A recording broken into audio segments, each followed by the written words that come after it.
protecting children from harm.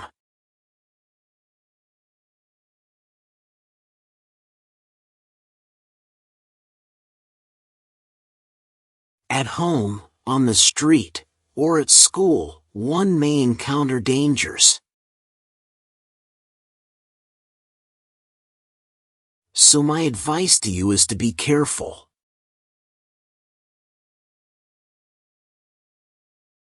For example, at home, electrical outlets must be protected by covers.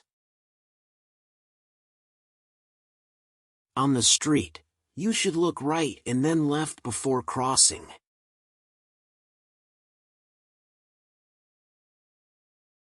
Don't play ball in front of windows.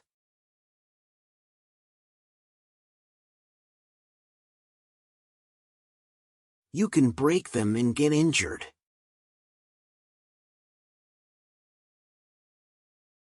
Do not climb the fences, they can injure you.